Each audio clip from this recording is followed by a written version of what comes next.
Alléluia, alléluia. Nous bénissons le Seigneur parce qu'il est merveilleux. Nous avons un Dieu d'amour qui nous garde et qui nous surveille tous les jours. Frères et sœurs, aujourd'hui mon message, c'est les assistants du destin. Je répète le titre du message, les assistants du destin. Écoutez-moi très bien. Dieu, dans sa bonté, a créé l'homme. Et pour se multiplier, l'homme va passer par le ventre d'une femme. Donc, avant ta naissance, une femme va te porter dans son ventre. Et puis, à ta naissance, quelqu'un va te laver nu.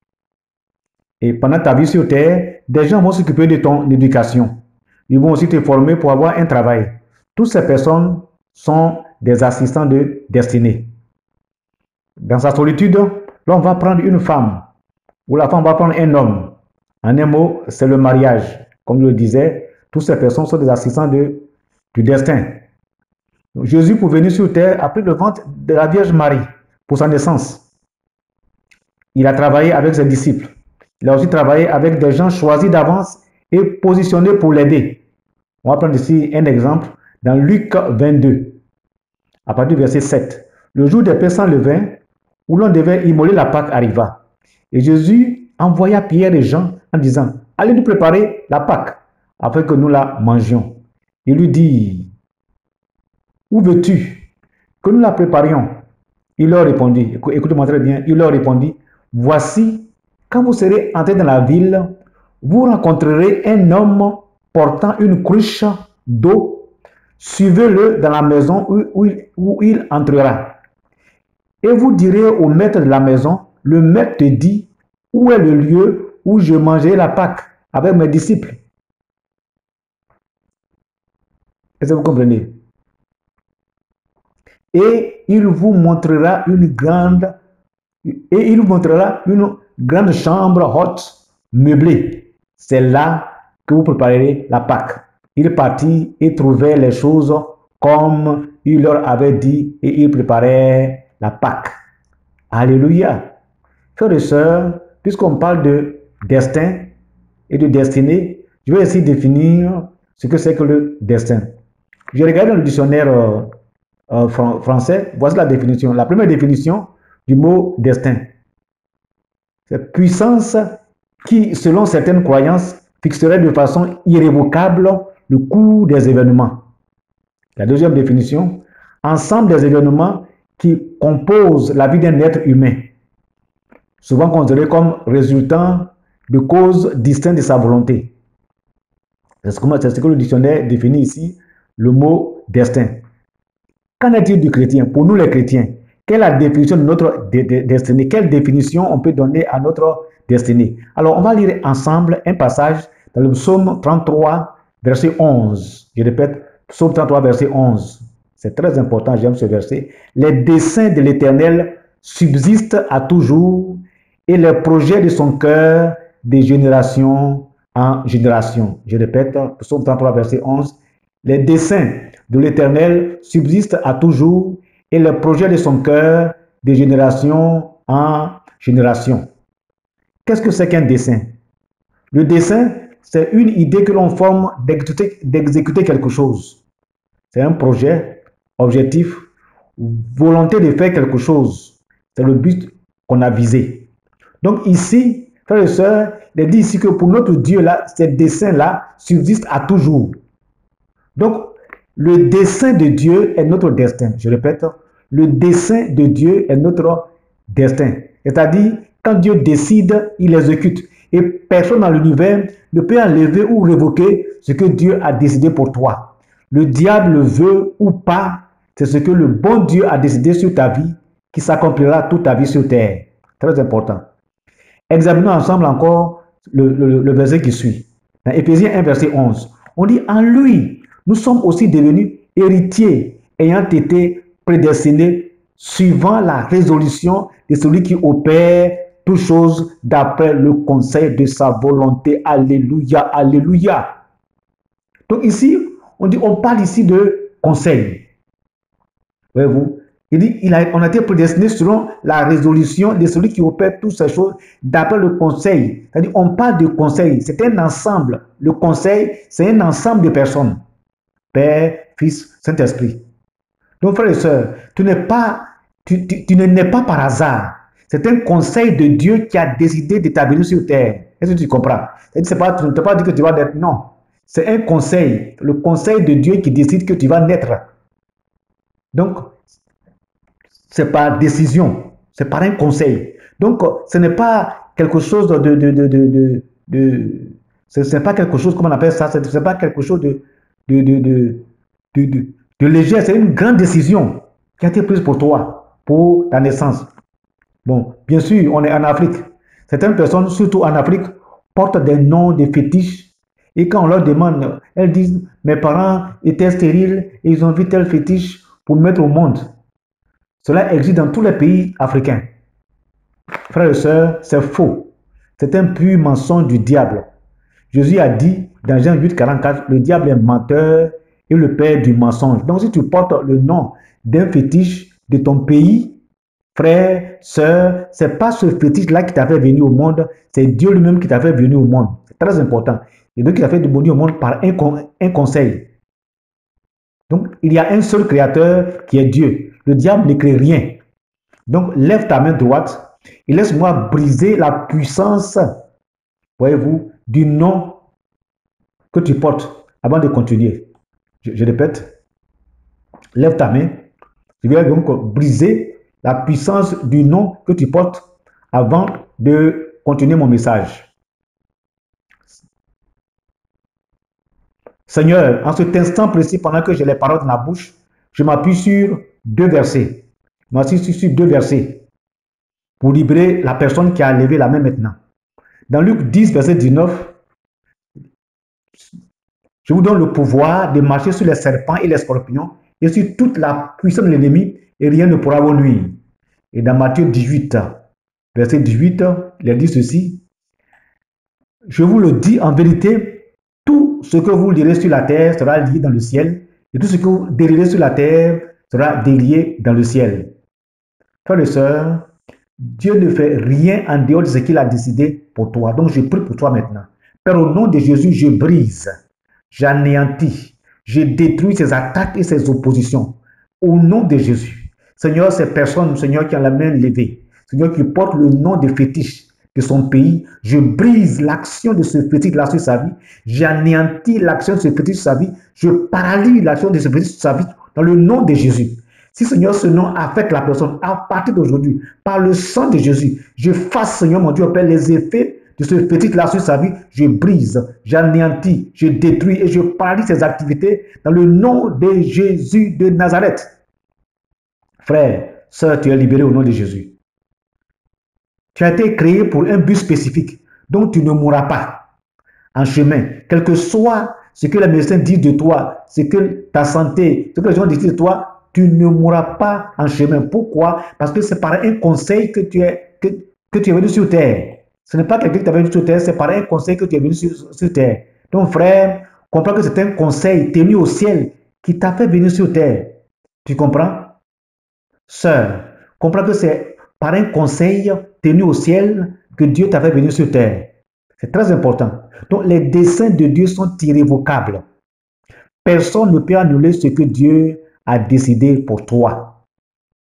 Toi, la seule chose que je te demande de faire, que la Bible aussi te recommande de faire, vis une vie de foi et de sainteté totale dans le Seigneur.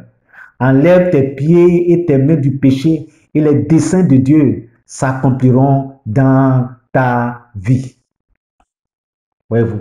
Maintenant, après le conseil, cela est consigné dans un document. C'est-à-dire que tout ce que Dieu a dit de toi avant ta naissance, cela est consigné dans un document.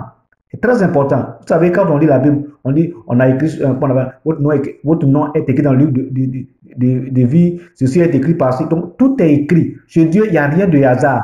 Tout est totalement écrit. Donc, il a la responsabilité de veiller et exécuter ce qu'il a lui-même arrêté pour toi. Donc, personne ne peut arrêter la main de Dieu. C'est lui-même qui a décidé par un conseil de te faire venir sur terre. Donc, ce qu'il a arrêté, il va tout accomplir. Toi, vis ta vie de sainteté, de sanctification, crois dans le Seigneur. C'est très important. L'ennemi fera tout pour t'arrêter, mais il ne pourra pas, parce que c'est Dieu qui est avec toi, et Dieu sera toujours avec toi. Disons un passage dans le psaume 139, verset 16. On dit, quand je n'étais qu'une masse informe, tes yeux me voyaient. Et sur ton livre était tout inscrit les jours qui m'étaient destinés avant qu'aucun d'eux n'existât. Alléluia, alléluia. Donc ta vie est donc consignée dans un livre, comme tout à l'heure je le disais. Ta vie est consignée dans un livre. Voyez-vous. Donc tes attentes de plusieurs années vont se transformer en une délivrance d'un instant si tu fais confiance à Dieu. Voyez-vous. Lis tous les jours la parole de Dieu et cherche à grandir spirituellement. Ne reste pas bébé spirituel. Il y a des gens qui disent bébé spirituel. Ne reste pas bébé spirituel. Donc tu as besoin de voir trois choses pour bien remplir ton dessein sur terre. Trois choses. Premièrement, tu as besoin de voir la main de Dieu. Deuxièmement, le visage de Dieu. Troisièmement, le cœur de Dieu. Qu'est-ce que j'appelle la main de Dieu? C'est comme un bébé. C'est comme quand une femme fait un bébé.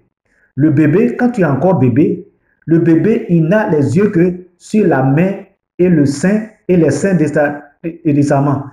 Quand l'enfant crie et que la maman sort sa main et sort le sein, automatiquement, l'enfant les yeux de l'enfant ne sont que sur les seins et la main de sa maman. Et quand l'enfant finit de manger, il dort. Et beaucoup d'enfants de Dieu restent à ce stade-là. La main de Dieu, c'est quand tu es nouvellement converti, tu cherches bénédiction par-ci, bénédiction par-là, et tu vois quelques miracles de Dieu dans ta vie. Ne reste pas dans cette position-là. Beaucoup d'enfants de Dieu viennent pour le Seigneur pour la main de Dieu. Miracle, miracle, miracle, miracle. Et quand les choses commencent à devenir difficiles, ces personnes-là commencent à devenir, je ne comprends pas pourquoi Dieu ne m'a pas béni ici, je ne comprends pas ici. Frères et sœurs, il n'y a pas à comprendre. Il y a à regarder les trois choses. La main de Dieu. Deuxièmement, le visage de Dieu. Est-ce que Dieu est d'accord pour ce que tu demandes aujourd'hui? Ou bien est-ce que Dieu est d'accord dans cette position dans laquelle tu te trouves? Donc, il faut voir d'abord le visage de Dieu, s'il est d'accord ou pas. Mais il ne faut pas aussi rester au visage de Dieu. Il faut aussi regarder aussi le cœur de Dieu. Donc, l'enfant de Dieu doit toucher la main de Dieu. Deuxièmement, toucher son visage pour savoir qu'il est d'accord. Puis ensuite, toucher aussi le cœur de Dieu. Tout enfant de Dieu doit pouvoir toucher le cœur de Dieu. Car notre vie, c'est de satisfaire le cœur de Dieu. Je répète, notre vie, c'est de satisfaire le cœur de Dieu. On ne vient pas seulement pour bénédiction, bénédiction, bénédiction, mais c'est pour aussi satisfaire le cœur de Dieu. Donc, il faut donc veiller sur son temps. Veiller, je dis bien, sur son temps. C'est très important. Dans le psaume 90, verset 12, il dit, enseigne-nous à bien compter nos jours afin que nous appliquions notre cœur à la sagesse. Donc, le temps compte beaucoup dans notre destinée. Très important. Qu'est-ce que j'appelle temps? Dans le dictionnaire, le temps est défini comme continuité infinie, milieu où se déroule la succession des événements et des événements et des phénomènes, les changements, mouvements et leur représentation dans la conscience. Qu'est-ce que c'est que le temps? Le temps aussi, c'est le milieu indéfini et homogène dans lequel se situent les êtres et les choses et qui est caractérisé par sa double nature, à la fois continuité et succession. Donc le temps est la mesure selon laquelle se définit la durée de tel ou tel événement. Donc chaque destinée, frères et sœurs, a son temps. Chaque destinée commence dans le temps général, qu'on appelle en grec chronos. Voyez-vous, il y a le mot chronologie. Dans le chronos, il va apparaître aussi ce qu'on appelle en grec le kairos, c'est-à-dire le temps convenable. Tu vois, et dans le kairos aussi, il y a aussi ce qu'on appelle le pléros, c'est-à-dire qu'il y a le temps de maintenant. Maintenant, quelque chose va se passer, maintenant. Par exemple, je prends un exemple. Le temps convenable, c'est-à-dire que quand Jésus devait venir pour nous sauver, il était venu à la période où Rome a mis en place la croix. Donc, c'est précis. Donc, le temps a son importance dans l'accomplissement de votre destin. Donc, faites beaucoup attention avec le temps. Vous qui perdez le temps, arrêtez de perdre le temps parce qu'un temps perdu, on ne peut plus rattraper le temps qui est perdu. Quand tu perds le temps aujourd'hui, c'est fini. On ne peut plus rattraper cela. Et puis ensuite, quand tu perds le temps, tu perds ta vie aussi. Parce que ton temps, c'est ta vie. En anglais, time is life. When you spend your life, when you spend your time, you spend your life. Quand vous dépensez votre temps, vous dépensez aussi votre vie aussi. Donc le temps, c'est la vie, c'est très important. Donc quand Dieu te demande de faire quelque chose, il faut le faire spontanément. Dieu a dit à Abraham, il faut quitter ce lieu, va ailleurs. Et puis il s'est levé pour partir. C'est très important. Donc, écoute très bien. Il y a aussi 7 choses que tu dois savoir concernant ta destinée. Premièrement, vous méritez ce que vous décidez de tolérer. C'est-à-dire, si dans ta vie, tu tolères quelque chose dans ta vie, pendant que tu es en train d'accomplir ta destinée, ce que tu tolères là, c'est ce qui va t'arriver. Voyez-vous, si tu es oppressé par un esprit et que tu laisses cet esprit t'oppresser pendant toute ta vie, c'est ce qui va se passer. Voyez-vous. Donc, la deuxième chose que tu demandes, c'est de ne pas écouter la voix de Dieu. C'est-à-dire de ne jamais, jamais fermer tes oreilles à la voix de Dieu. Très important. La troisième chose, c'est que personne ne peut te manquer de respect sans votre permission. C'est-à-dire, si tu ne permets pas, personne ne peut te manquer de respect. Donc, fais beaucoup attention à ce que tu fais. La quatrième chose, veille sur ton cœur. Proverbe 4, verset 23. Garde ton cœur plus que toute chose, car de lui viennent les sources de vie. Et cinquième chose, ne donnez pas à quelqu'un une priorité dans votre vie quand cette personne fait de vous une option. Je répète, ne donnez pas à quelqu'un une priorité dans votre vie quand cette personne fait de vous une option. Il faut quitter là. Sixièmement, vous devez savoir quand le rôle de quelqu'un dans votre vie ou destin est terminé. Il faut laisser la personne partir. Donc, dans ta destinée là, Dieu va envoyer des personnes à droite, des personnes à gauche. Mais des fois, certaines personnes ne sont pas faites pour rester avec toi pour toujours. Quand la personne a pris son travail là, il faut laisser la personne partir. Voyez-vous, il faut laisser la personne partir.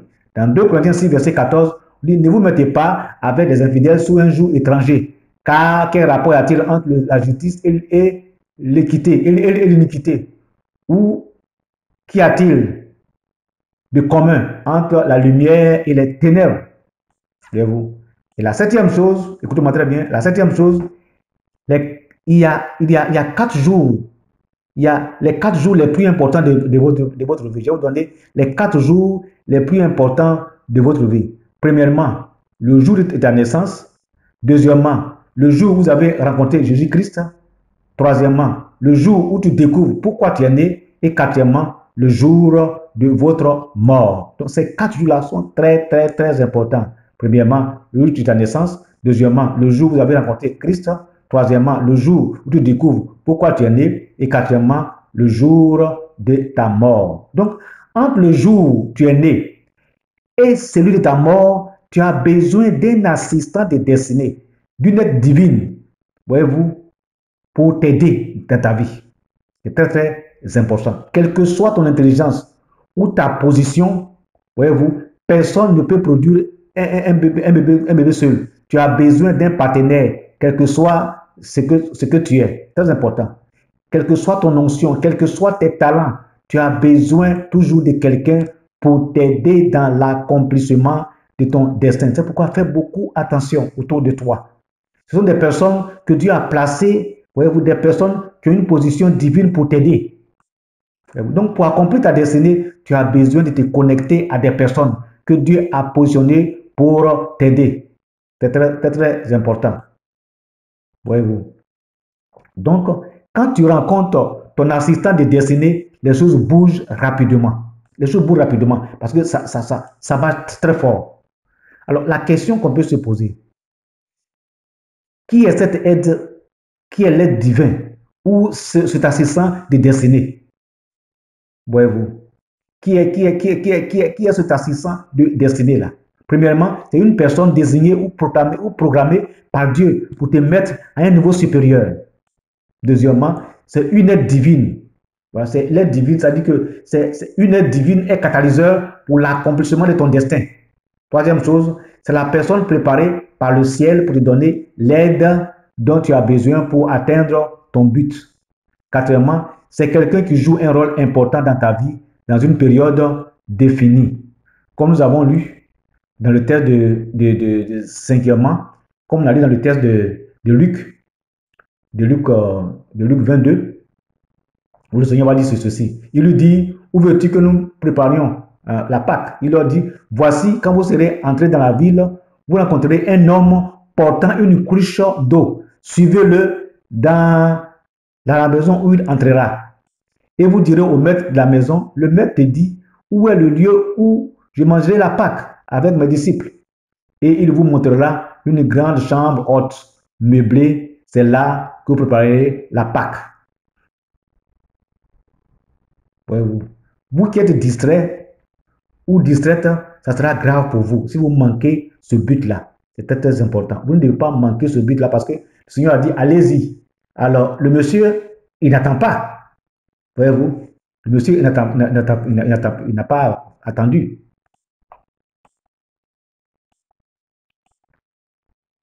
Voilà, nous continuons. Le monsieur n'a pas attendu. Donc, si vous qui aimez la procrastination, si on leur dit, allez-y, vous allez rencontrer telle personne et que tu es là, tu dis, non, je ne sais pas où vous partez, c'est très grave pour toi. Voilà. Donc, il y a différentes catégories d'assistants divins. Je répète, il y a différentes catégories d'assistants divins. Premièrement, ceux qui te donnent des conseils. Voilà. Et puis, deuxièmement, il y a les conseillers aussi. Troisièmement, il y a les informateurs, ceux qui te donnent des informations. Quatrièmement, il y a les bons amis aussi. Il faut avoir des bons amis aussi. Et cinquièmement, il y a ce qu'on appelle les mentors. Voyez-vous. Et puis ensuite, sixièmement, il y a l'assistant divin. Il y a un des assistants divins qui est très important. C'est mari et femme. Donc, un bon mari ou une bonne femme peut être un assistant divin. Je répète, un bon mari ou une bonne femme peut être un assistant divin. Maintenant, si tu maries une mauvaise ou un mauvais mari, si tu maries une mauvaise femme ou bien un mauvais mari, en tout cas, ta vie est finie. Ça sera du désordre total. Du désordre total. Alors, parce que le mariage est très, très, très important dans la vie d'une femme, dans la vie d'un homme. Voyons un peu ce que les devoirs conjugués, ce que Dieu dit. Dans Éphésiens 5, à partir du verset 21. Il dit, vous soumettant les uns aux autres dans la crainte de Christ. Verset 22, il dit, femmes, soyez soumises à vos maris comme au Seigneur. Car le mari est le chef de la femme, comme Christ est le chef de l'Église, qui est son corps et dont il est le sauveur. Waouh! Au verset 24. Or, de même que l'Église est soumise à Christ, les femmes aussi doivent l'être à leur mari en toutes choses. Verset 25 d'Éphésiens 5. Marie, aimez votre femme comme Christ a aimé l'Église et s'est livré lui-même pour elle, afin de la sanctifier par la parole, après l'avoir purifiée par le baptême d'eau, afin de faire paraître devant lui cette Église glorieuse, sans tache, ni ride, ni rien de semblable, mais sainte et irrépréhensible. C'est ainsi que les maris doivent aimer leur femme comme leur propre corps. Celui qui aime sa femme s'aime lui-même, car jamais personne n'a haï sa propre chair, mais il la nourrit et en prend soin comme Christ le fait pour l'Église. Parce que nous sommes membres de son corps. Et ensuite, on arrive maintenant au verset 31. C'est pourquoi l'homme quittera son père et sa mère et s'attachera à sa femme et les deux deviendront une seule chair. Waouh! Voyons ce que la Bible dit. Examinons un peu en profondeur ce que nous venons de lire dans Éphésiens 5. D'abord, Dieu dit à la femme, sois soumise à ton mari, comme l'Église est soumise à Christ. Mais comment l'Église est soumise à Christ? D'abord, c'est vous qui inventez l'Église, frères et sœurs, c'est vous qui inventez l'Église. Donc l'Église, c'est parce que avant de prier, il y a la confession régulière. C'est la confession régulière et l'Église fait en sorte que l'époux soit toujours content. Un enfant de Dieu, un chrétien ou une chrétienne doit toujours se confesser en priant, doit toujours chercher vraiment le cœur de Dieu, voyez-vous, la volonté de Dieu avant d'agir. Une femme ne doit pas se lever pour faire n'importe quoi dans le foyer. La femme, quand tu es mariée, voyez-vous, comme la Bible dit, d'être soumise à ton mari. C'est très important, comme l'Église est soumise à Christ. Donc la femme ne fait pas n'importe quoi. La femme doit faire tout avec son partenaire. Très important.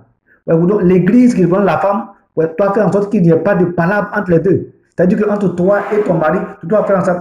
Lorsque tu vois ton mari, tu vois Christ. C'est-à-dire que tu vois ton rapport avec Christ. À chaque fois que tu vois ton mari là, c'est ton rapport avec Christ. De la même manière que tu fais avec Christ là, fais la même chose avec ton mari. Je répète, je m'adresse maintenant aux femmes. Je dis, de la même manière, tu t'adresses à Christ là, de la même manière, tu te comportes avec le Seigneur là, comporte-toi de la même manière avec ton mari.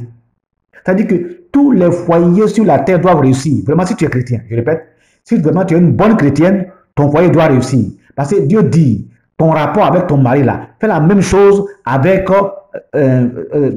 ton rapport avec Christ là, fais la même chose avec ton mari. Alors, si chaque jour tu es avec Christ, chaque jour tu pries Christ, chaque jour tu te confesses, chaque jour tu es vraiment en de bons termes avec le Seigneur, fais la même chose, exactement la même chose avec ton mari. C'est très important. Il y a des femmes qui sont acariates. Crier par-ci, c'est fâché par-ci, c'est fâché par-là. Ça, est-ce que c'est ce que tu fais avec le Seigneur?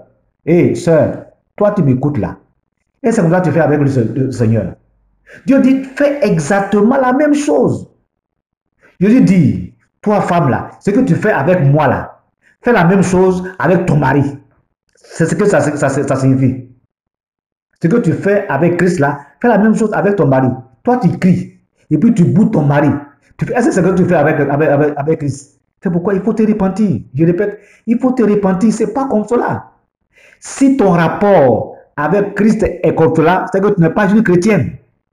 Parce que Jésus te dit, de la même manière, ton rapport avec moi là, fais la même chose avec ton mari. C'est la soumission. C'est très important. Donc toi, tu es femme acariate, tu cries à la maison, tu t'effaces à la maison, tu ne prépares pas, tu as tes mots à dire, ton mari dit un mot, toi tu dis 10. C'est que vraiment tu n'es pas une chrétienne. Ça, c'est-à-dire le mariage est raté en même temps. Ça c'est pas une vie, ça. C'est pas du tout une vie. Dieu ne te demande pas de faire cela. Dieu dit, de la même manière que tu te comportes avec moi là, fais la même chose avec ton mari. Alors, si tu te comportes comme ça avec ton mari, il n'aura plus de parler à la maison. Parce que c'est la douceur. C'est très important. Et maintenant, tu peux appliquer la loi des deux. Qu'est-ce que j'appelle la loi des deux? Ecclésiaste 4, verset 9. On dit, deux valent mieux qu'un. Parce qu'ils retirent un bon salaire de leur travail. Je répète, Ecclésiaste 4, verset 9. Deux valent mieux qu'un. Parce qu'ils retirent un bon salaire de leur travail. Donc, toi, femme, vraiment, sois fidèle dans tout ce que tu fais. C'est très, très, très important. Et qu'est-ce que Dieu dit aussi à l'homme? Il dit, Marie, aime ta femme comme Christ a aimé l'Église. Alors, le plus souvent, en Afrique, quand l'homme se marie, c'est fini. Dans leur fiançailles, les deux sont bien. Oui, ça va, fiancé. Après le mariage, c'est fini. L'homme essaie d'avoir sa coutume. C'est-à-dire, l'homme veut s'asseoir sur la femme. On te dit, non, aime ta femme comme Christ a aimé l'Église. C'est très important. C'est vraiment déplorable de voir des hommes qui considèrent leur femme comme un objet. Voyez-vous, la femme n'a pas de décision. La femme ne peut pas prendre de décision, mais c'est mauvais ça. C'est très, très mauvais. La Bible dit clairement quoi? De deux personnes dans un lit, pendant l'enlèvement, de deux personnes dans un lit, une sera enlevée, une sera laissée. Ça signifie quoi? Que chacun doit s'occuper de sa vie chrétienne. Donc si ta femme est pour toi une bobonne là, qui ne fait rien, c'est toi qui décides. Si elle doit prier, elle doit aller à l'église. Comprends que pendant l'enlèvement là, de deux personnes dans un lit, c'est-à-dire un homme et une femme, une sera enlevée, une sera laissée. Donc, ce n'est pas toi, Marie, qui décide de la montée au ciel de ta femme. Donc, tu dois la laisser se nourrir spirituellement. Et cela doit se faire, voyez-vous, avec un consensus. C'est-à-dire que vous devez vous entendre sur la vie spirituelle. C'est très important. Maintenant, toi, tu es marié là. On te dit, aime ta femme comme Christ a aimé l'Église. Examinons ce que Christ a fait pour son épouse. Parce que la Bible dit quoi? Lorsqu'on lit dans l'Apocalypse, la Bible dit que nous sommes l'épouse de Christ. Lisons quelques textes pour vous pouvez comprendre que nous sommes l'épouse de Christ. Voyez-vous, Marie, aime ta femme comme Christ a aimé l'Église. Apocalypse 19, verset 7. Je répète, Apocalypse 19, verset 7. Réjouissons-nous et soyons dans l'allégresse et donnons-lui gloire, car les noces de l'agneau sont venues et son épouse s'est préparée. Alléluia, alléluia. Apocalypse 21, verset 9. Puis un des 7 anges qui tenait les 7 coupes remplies des 7 derniers flots vint et il m'adressa la parole en disant, viens, je te montrerai l'épouse, la femme de l'agneau. Alléluia, alléluia. Donc, notre épouse, c'est Christ. C'est-à-dire qu'il n'y a pas de célibataire sur le plan spirituel. Homme comme femme, on a comme époux Christ. Alors, nous sommes tous partenaires sur la terre ici. Cela ne veut pas dire que si on arrive au ciel là-bas, toi, Marie, tu seras supérieur à ta femme là-bas. C'est faux. Au contraire, là-bas, on va recevoir des couronnes. Et la couronne est proportionnelle à ton travail d'évangélisation sur terre. Combien d'hommes tu as amené, tout ça là. Et les statistiques ont prouvé que les hommes sont des fainéants. Ils n'arrivent pas, les femmes, dans une église de 1000 personnes, à peu près 800 personnes ont été amenées par les femmes. Donc, arrivé au ciel là-bas, peut-être tu vas t'attendre à ce que ta femme puisse avoir une petite couronne. Non, non, détrompe-toi. Là-bas, il n'y a pas de femme, il n'y a pas d'homme. Christ est notre époux. Donc, actuellement, là, cette soumission-là, sur cette terre-là, ça doit être genre partenariat. Pourquoi? Parce que Christ dit à la femme, que de la même manière que tu es soumise à moi, fais la même chose pour ton mari. Donc, c'est par rapport à Christ. Et puis, le Seigneur aussi dit à l'homme aussi, aime aussi, voyez-vous, ta femme, comme Christ a aimé l'Église aussi. Donc, vous deux, votre exemple est tiré sur le Seigneur lui-même. Donc, il ne peut pas avoir de palabres. Toi, homme, tu ne vas pas te lever pour dire que l'homme est le champion. C'est moi qui suis homme dans le foyer. Non.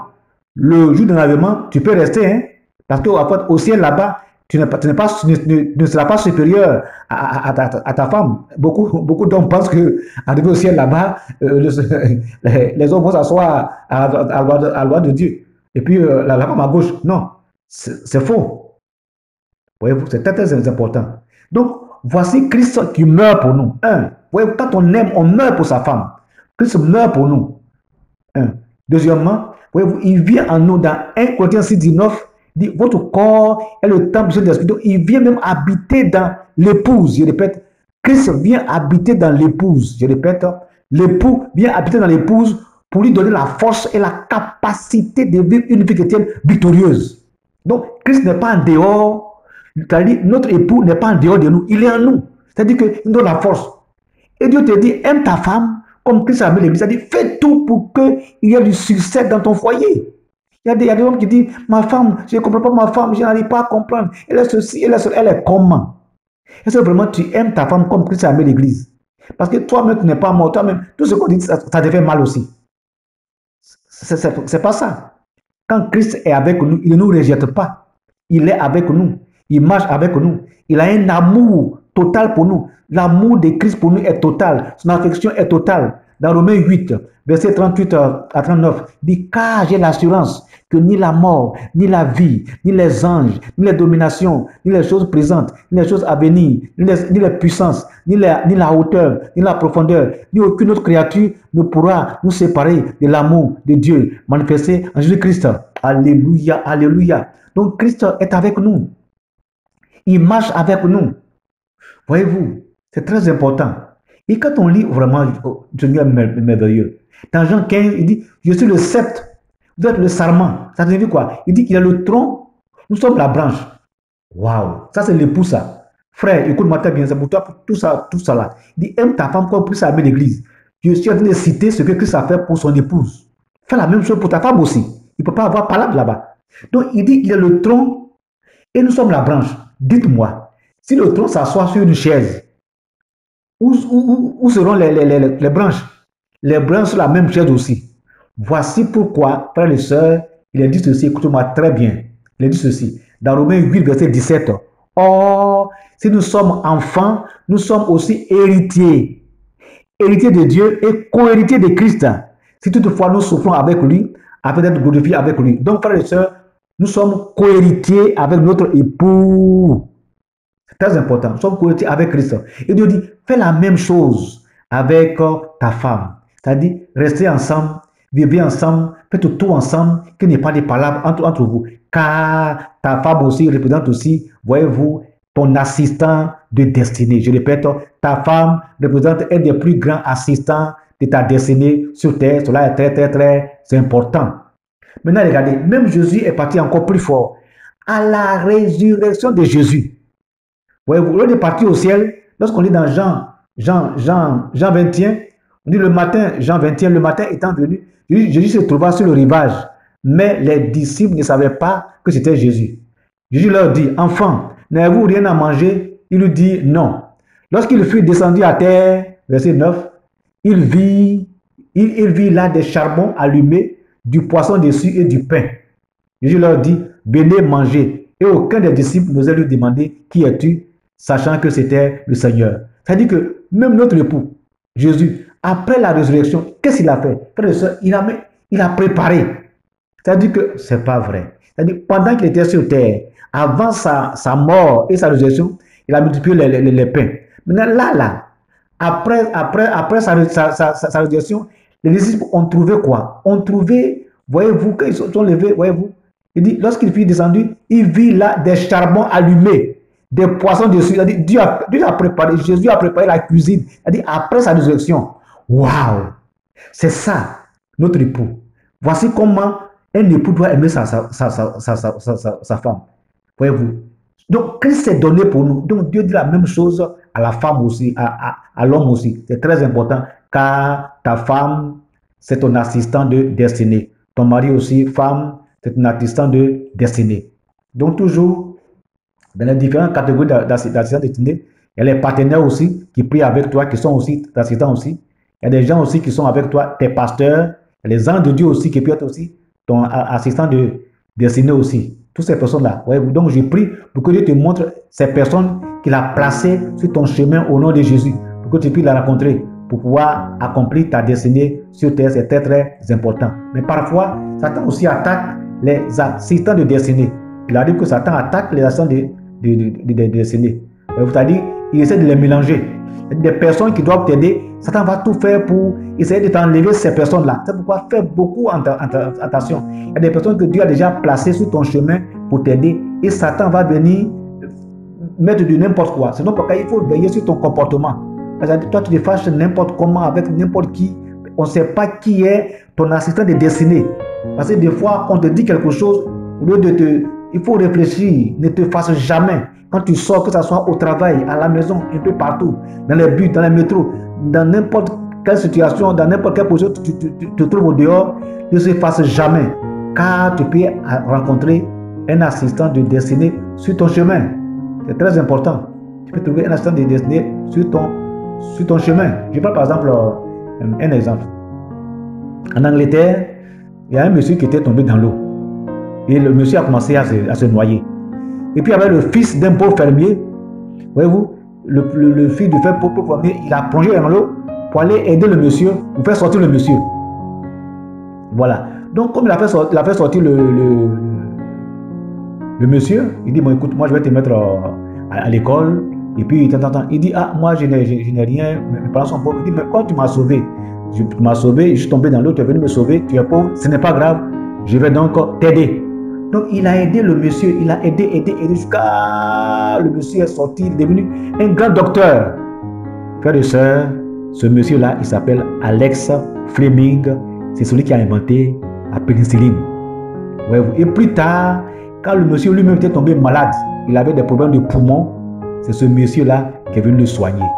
Est-ce que vous voyez comment Dieu peut placer votre assistant de destinée sur votre chemin? C'est très important. Donc, Dieu peut placer quelqu'un sur ton chemin. Voyez-vous, pour être ton assistant de destinée. Donc, frère, fais beaucoup attention autour de toi. Maintenant, comment être connecté à mon assistant de destinée? Comment je peux être connecté à mon assistant de destin? Premièrement, il faut savoir ta mission divine. Pourquoi Dieu m'a envoyé sur terre? Il faut prier continuellement pour que Dieu te montre. Ne vis pas une vie de hasard. Comme je t'ai dit, c'est par un conseil que tu es né. Puisque c'est par un conseil que tu es né, que tu t'as fait tomber sur terre, prie Seigneur, pourquoi ça m'a fait venir sur terre? Demande à Dieu. Beaucoup de personnes vivent comme si elles sont venues sur terre par hasard. Non. Comme je vous ai dit, c'est par un conseil divin que tu es venu sur terre. Donc, tout est consigné, ta vie sur terre, dans un livre. Donc, Dieu te connaît. Donc, demande à Dieu, qu'est-ce qu'il faut faire? La deuxième chose, tu dois te repentir de tous tes péchés dont tu te rappelles. Donc, il faut continuellement te confesser. Premièrement, demande à Dieu d'abord ta mission divine sur terre. Deuxièmement, pour te confesser, c'est très important. La troisième chose, tu dois prier avec persévérance. Voyez-vous, prier avec persévérance. Quatrièmement, tu dois prier pour que Dieu n'a qu'à t'aider, pour que tu puisses découvrir pourquoi il t'a fait venir sur terre et Dieu va te montrer. Voyez-vous. Et puis ensuite, tu dois aussi t'éloigner de tout ce qui peut diluer ton destin. Je répète, tout ce qui peut diluer ton destin là, il faut t'éloigner. Qu'est-ce qui peut t'empêcher d'accomplir ton destin sur terre? Par exemple, si tu aimes trop la télévision, trop Internet, trop les jeux sur l'ordinateur, tu passes tout ton temps à jouer des jeux. Voyez-vous, tu dors trop et puis tu pries quand tu veux. Tout ça. Il faut éviter toutes ces choses-là. Pardon. Tu pries quand tu veux. Tout ça peut diluer, voyez-vous, ton destin. Voyez-vous, regardez les films à droite, toujours les films, même les films chrétiens. Voyez-vous, les films, toujours les films. Non. Et puis tu aimes tout aller dans les réceptions à droite et à gauche. Il faut enlever toutes ces choses-là de ta vie. Il y a des personnes aussi qui gaspillent leur temps en train de perdre le temps par-ci, le temps par-là. C'est pas bon. Il y a aussi des gens aussi qui passent beaucoup d'heures au téléphone. Tu appelles. Ça, c'est pas accomplir ton destin, ça. Non. Voyez-vous, il y a aussi des gens qui lisent tout ce qui tombe sur leur main. Des magazines, des trucs inutiles. Ils lisent tout. Des trucs de monstres. Ils lisent tout. Ils perdent leur temps sur Facebook, sur Bookface, sur les réseaux sociaux, par-ci, par-là, sur WhatsApp, c'est toutes les mêmes choses.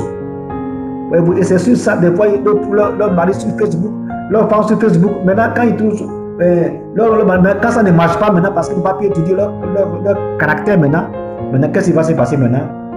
Tu as trouvé ton mari sur Facebook. Maintenant, quand ça ne va pas, il va dire Bookface. Bon, maintenant, ça ne marche pas. Voyez-vous? Et puis, il y a des personnes aussi qui ont des relations sans direction. Quelqu'un dit, bon, moi je t'aime, je vais partir avec toi. Tu dis, il n'y a pas de problème, on peut aller ensemble. Il faut laisser ça. Comment toi, tu peux être une chrétienne, un chrétien, et puis tu peux aller avec quelqu'un comme ça sans réfléchir?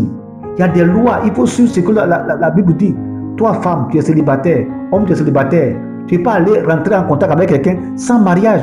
Puis il faut t'assurer que la personne est convertie. Si elle n'est pas convertie, ne va pas avec la personne. Prie d'abord, cherche la part du Seigneur. Quand tu as la part du Seigneur, mariez-vous d'abord. D'abord, il faut d'abord faire la dot. Après la dot, à la mairie. Après la mairie, maintenant, l'église. Et après l'église, maintenant, tu peux maintenant toucher la personne. Tu peux toucher maintenant à la personne. Donc, ne mets pas la charrue avant les bœufs. Voici pourquoi ça ne marche pas. Donc, tout est cafouillé dans ta vie. Tu n'arrives pas réellement à mener ta vie comme cela se doit. Il faut éviter toutes ces choses-là. Cela n'est pas sérieux. Ce n'est pas bien pour toi. Frère, c'est très important. Et Satan est là pour t'amener à faire toutes ces choses-là. Alors quand Satan entre dedans, c'est grave. Il faut enlever toutes ces choses-là de ta vie. Et ces choses-là, voyez-vous, j'ai apporté ce message parce que c'est ce que nous vivons tous les jours. Parce que tu accomplis ta destinée tous les jours que Dieu fait. Chaque action que tu poses, donc il faut veiller sur ces actions-là. Que ce ne soit pas des actions inutiles dans ta vie. C'est très important. Voyez-vous. Donc ma prière, je vais tout à l'heure prier pour toi, pour que Dieu mette des personnes sur ton chemin. Pour que ces personnes que Dieu a déjà placées là, que Satan ne vienne pas les embrouiller, vienne vraiment t'embêter. Que tu puisses avoir vraiment cette paix-là avec le Seigneur. Je vais prier pour toi maintenant. Je fais mon message, je vais prier pour toi. Je répète encore, le titre de mon message, c'est les assistants du destin. Donc comment tu mènes ta vie? Ça dit que c'est un message pratique sur ta vie quotidienne de chaque jour. Tu dois comprendre que, premièrement, que tu es né par un conseil. Ce n'est pas par hasard. Donc ta vie là n'est pas, ta destinée n'est pas quelque chose de hasard que tu mènes. Non. Tu ne vas pas mener la vie comme cela. Donc je vais prier pour toi, demander au Seigneur d'intervenir dans ta vie, de te soutenir, de te garder. Père, je voudrais Seigneur te remercier, te bénir maintenant pour la personne qui m'écoute. Au nom de Jésus, que la main de Dieu soit là, que l'onction de Dieu soit là, que la main puissante de Dieu soit là, Seigneur, parce que tu es vivant. Le Dieu réel, le Dieu puissant, qui n'a aucune de variation. Seigneur, tu as dit, nous avec vous tous les jours jusqu'à la fin du monde. Je voudrais Seigneur te demander d'intervenir, d'agir puissamment. Et que la main puissante de Dieu, Seigneur, soit sur la personne. Je voudrais, Père, te demander d'agir afin que, Seigneur, les personnes que tu as placées sur le chemin de la sœur, sur le chemin du frère, Seigneur, que ce frère, que ce sœur, Seigneur, puisse rencontrer ces personnes-là, Seigneur, pour l'accomplissement de leur destinée, Seigneur, mon Dieu.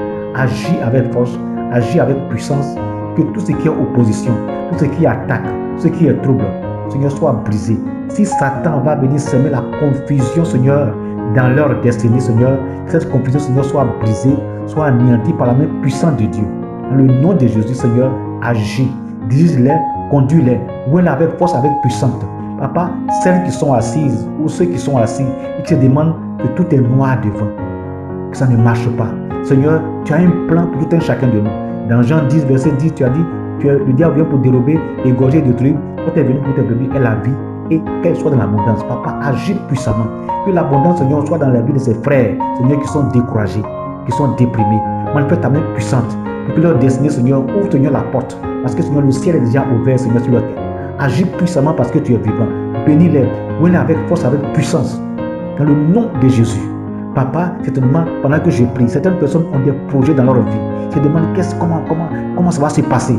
Papa, au nom de Jésus, interviens, agis. Quand tu as dit, je ne vous laisserai pas orphelin. Aide la prière de la personne. Manifeste ta main puissante. Révèle-toi à la personne, papa. Révèle les plans, Seigneur mon Dieu, à la personne. Que elle soit bénie à vie. Que la louange et la gloire te reviennent. Au nom de Jésus. Merci Seigneur. Amen. Amen. Amen. Amen.